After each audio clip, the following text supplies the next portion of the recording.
متفق علیہ روایت ہے اور مشکات المصابیح کی 4612 نمبر کی حدیث ہے، اور ظاہر سی بات یہ جب یہ صحیح بخاری اور صحیح مسلم کی حدیث ہے تو اس کے اسٹیٹس کے بارے میں یا اس کے ضعف یا حسن کے بارے میں کوئی بات ہی نہیں کرنی، بالکل صحیح حدیث ہے۔ اس کے اندر میں ہمیں بتلایا گیا ہے کہ انسان جب سو جاتا ہے تو دو طرح کا خواب دیکھتا ہے، ایک تو خواب اچھا دیکھتا ہے اور ایک طرح کا خواب برا دیکھتا ہے، اور اللہ کے نبی صلی اللہ علیہ وسلم نے ہمیں دونوں معاملات میں رہنمائی فرمائی ہے کہ اگر آپ اچھا خواب دیکھیں تو کیا کریں اور اگر برا خواب دیکھیں تو کیا کریں۔ عام طور پہ یہ انسان کی فطرت ہے، کوئی انسان نہیں چاہتا کہ خواب نیند میں اس کو ڈسٹرب ہو، ہر آدمی چاہتا ہے کہ اچھی نیند سوئے، میٹھی نیند سوئے، کوئی پریشانی نہ ہو۔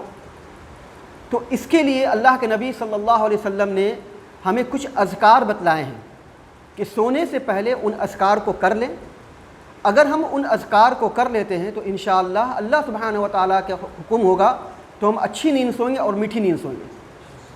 لیکن اگر ہم اللہ سبحانہ و تعالیٰ کا ذکر نہ کریں اور اللہ کے نبی صلی اللہ علیہ وسلم کے بتائے ہوئے طریقے کے مطابق نہ سوئیں تو ظاہر سی بات ہے شیطان کا اٹیک ہم پر ہوگا۔ تو اسی وجہ سے انسان کو چاہیے کہ سونے سے پہلے کچھ اذکار کر لیں جس کے بارے میں اللہ کے نبی صلی اللہ علیہ وسلم نے ہمیں بتلایا ہے۔ لیکن اذکار کرنے کے باوجود بھی انسان کو کچھ اچھے خواب آتے ہیں، کچھ برے خواب آتے ہیں، اور کوئی انسان نہیں چاہتا کہ اس کو خواب میں برا خواب آئے، نیند میں برا خواب آئے، کوئی نہیں چاہتا۔ تو اب اگر انسان کو اچھا خواب آئے تو کیا کرے، برا خواب آئے تو کیا کرے۔ اس سلسلے میں حدیث دیکھیے، ابو قتادہ رضی اللہ تعالیٰ عنہ بیان کرتے ہیں کہ رسول اللہ صلی اللہ علیہ وسلم نے فرمایا اچھے خواب اللہ کی طرف سے ہیں۔ اگر آپ کو اچھا خواب آ رہا ہے تو آپ سمجھ لیجئے کہ اللہ سبحانہ و تعالیٰ کی طرف سے مجھے یہ اس بات کا حکم دیا جا رہا ہے، یا میری سعادت مندی ہے، میری خوش بختی ہے کہ اللہ سبحانہ و تعالیٰ ہمیں اچھا خواب دکھلا رہا ہے، اور برے خواب شیطان کی طرف سے ہیں۔ اب اگر انسان اچھا خواب دیکھے یا برا خواب دیکھے تو دونوں صورتوں میں کسی سے ذکر نہ کرے۔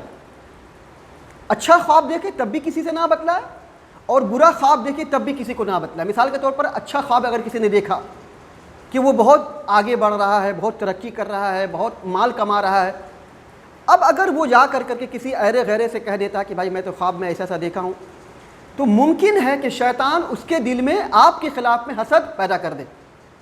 قرآن کریم کو آیت پڑھیے کہ جب یوسف علیہ الصلوۃ والتسلیم نے خواب میں دیکھا اور خواب میں دیکھ کر کے اپنے ابا یعقوب علیہ الصلوۃ والتسلیم سے جا کر کے خواب کا ذکر کیا، یا ابتی، اے میرے ابا 11 ستارے مجھ کو سجدہ کر رہے ہیں، تو حضرت یعقوب علیہ الصلوۃ والتسلیم نے کیا کہا اپنے بیٹے سے کہ لا تقصص رؤیاک علی اخوتک فیکیدوا لک کیدا، اے میرے بیٹے اس خواب کو اپنے بھائیوں کے سامنے میں ذکر مت کرنا، اگر ہو سکتا ہے اگر تم نے اپنے بھائیوں کے سامنے میں اس خواب کو ذکر کیا تو وہ تمہارے خلاف کیا کریں گے، سازش کریں گے، مکر کریں گے۔ اور یعقوب علیہ الصلوۃ والتسلیم کو پتا تھا کہ ان کے جو بھائی ہیں یا اس کو یوسف علیہ السلام کو پسند نہیں کرتے، اسی وجہ سے یعقوب علیہ الصلوۃ والتسلیم نے کہا کہ اپنے بھائی کے سامنے میں اس خواب کا ذکر مت کرنا، کیوں؟ وہ حسد کریں گے، مکر کریں گے، سازش کریں گے۔ تو اسی وجہ سے آپ اگر کوئی اچھا خواب دیکھ رہے ہیں تو آپ کسی غیرے کو نہ بتلائیں، ہو سکتا ہے کہ شیطان اس کے دل میں کوئی وسوسہ پیدا کرے اور وہ آپ کے خلاف سازش کرے۔ ہاں اگر آپ کا کوئی بہت ہی قریب ہے، آپ کا کوئی اپنا سگا بھائی ہے، ماں ہے، باپ ہے یا سگی بہن ہے جس کو آپ اپنا خیر خواہ سمجھتے ہیں اور جس کے تعلق سے آپ کو کوئی شر کی امید نہیں ہے، تو آپ اس کے سامنے میں خواب بیان کر سکتے ہیں۔ اور اگر برا خواب ہے تب بھی اس کے کسی کے سامنے میں بیان مت کیجیے۔ اس کی کیا وجہ ہے اللہ کے رسول صلی اللہ علیہ وسلم نے بتلایا بھی ہے۔ چنانچہ حدیث دیکھیے، اللہ کے رسول صلی اللہ علیہ وسلم نے فرمایا کہ اور برے خواب شیطان کی طرف سے ہیں، جب تم میں سے کوئی پسندیدہ چیز دیکھے تو وہ اس کا اظہار اسی سے کرے جسے وہ پسند کرتا ہے۔ مثال کہ تو اپنا بیوی ہے، اپنا سگا بیٹا ہے یا اپنا سگا بھائی ہے یا اپنی ماں ہے، اپنا باپ ہے، اس کے سامنے میں بیان کر سکتا ہے۔ اور اگر کوئی ناپسندیدہ خواب دیکھے تو وہ اس کے شر سے اور شیطان کے شر سے اللہ کی پناہ طلب کرے۔ اب آپ کو 4 کام کرنے ہیں۔ جب آپ نے برا خواب دیکھ لیا ہے تو آپ کو 4 کام کرنے ہیں۔ سب سے پہلے کیا کرنا ہے کہ شیطان کے شر سے پناہ طلب کرنی، کیونکہ شیطان کی طرف سے وہ خواب آتا ہے فوراً اعوذ باللہ من الشیطان الرجیم۔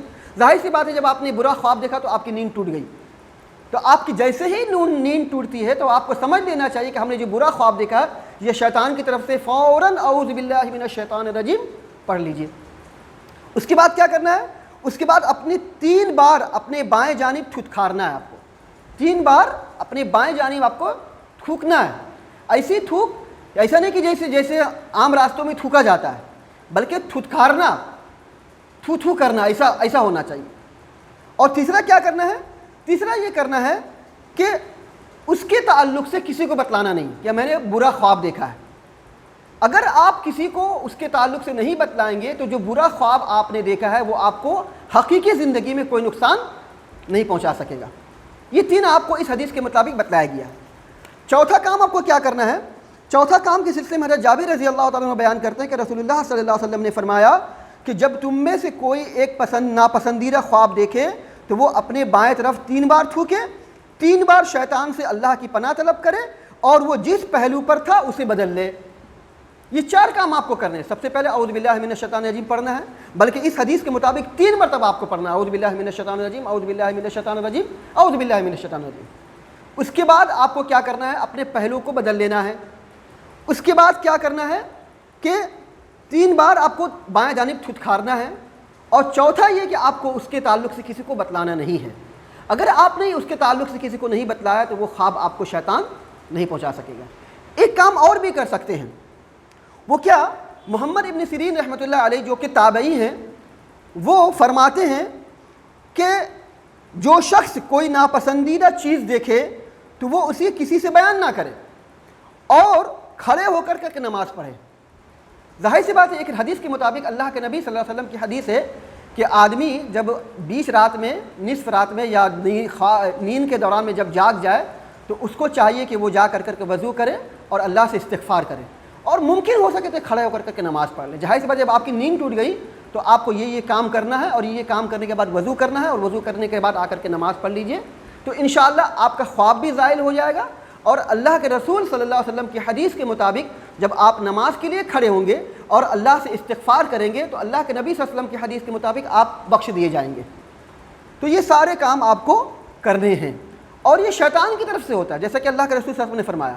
ایک اور حدیث سنیے، جابر رضی اللہ تعالیٰ عنہ بیان کرتے ہیں کہ ایک آدمی نبی کریم صلی اللہ علیہ وسلم کی خدمت میں حاضر ہوا اور اس نے عرض کیا کہ میں نے خواب میں دیکھا ہے کہ میرا سر کاٹ دیا گیا ہے، میں نے خواب میں دیکھا ہے کہ میرا سر کاٹ دیا گیا ہے۔ راوی بیان کرتے ہیں کہ نبی کریم صلی اللہ علیہ وسلم نے اس کے خواب کو دیکھ کر کے مسکرا دیا اور فرمایا کہ جب شیطان کسی سے اس کی نیند میں کھیلے تو وہ لوگوں کو نہ بتلائے، وہ لوگوں کو نہ بتلائے۔ تو اس کا مطلب یہ ہے کہ شیطان کیا کرتا ہے؟ ڈراتا ہے، یا شیطان اس کی نیند کے ساتھ میں کھیلتا ہے، یا شیطان نہیں چاہتا کہ وہ اچھی نیند سوئے، میٹھی نیند سے اس کو کیا کرتا ہے؟ بار بار ڈسٹرب کرتا ہے، پریشان کرتا ہے۔ تو جب یہ سارے کام آپ کریں گے جس کے تعلق سے اللہ کے نبی صلی اللہ علیہ وسلم نے رہنمائی فرمائی ہے تو انشاءاللہ شیطان رسوا ہوگا، ذلیل ہوگا، اور پھر دوبارہ آپ کے خواب میں وہ چیز نہیں آئے گی۔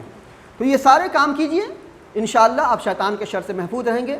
سب سے پہلی بات تو یہ ہے اذکار اذکار پڑھ کر کے سوئیے، کوئی برا خیال اپنے دل میں مت لائیے، کوئی گناہ کا کام کر کے مت سوئیے، کسی کے خلاف بغض حسد رکھ کر کے مت سوئیے، اور کسی کے بارے میں کوئی بدگمانی کر کے مت سوئیے، اور اگر سوئیے تو اللہ سے دعا کرتے ہوئے سوئیے، اور سونے کے درمیان میں اگر اس طرح کی کوئی حرکت آپ کے ساتھ ہو جاتی ہے تو جیسا کہ اللہ کے رسول صلی اللہ علیہ وسلم نے فرمایا ہے اسی کے مطابق عمل کیجئے، انشاءاللہ آپ اللہ کے حکم سے محفوظ رہیں گے۔ اللہ سبحانہ و تعالیٰ سے دعا ہے اللہ سبحانہ و تعالیٰ ہم سبوں کو صراط مستقیم پر چلنے کی توفیق عطا فرمائے۔ اقول قولی ھذا واستغفر اللہ لی ولکم ولسائر المسلمین، وآخر دعوانا الحمد للہ رب العالمین۔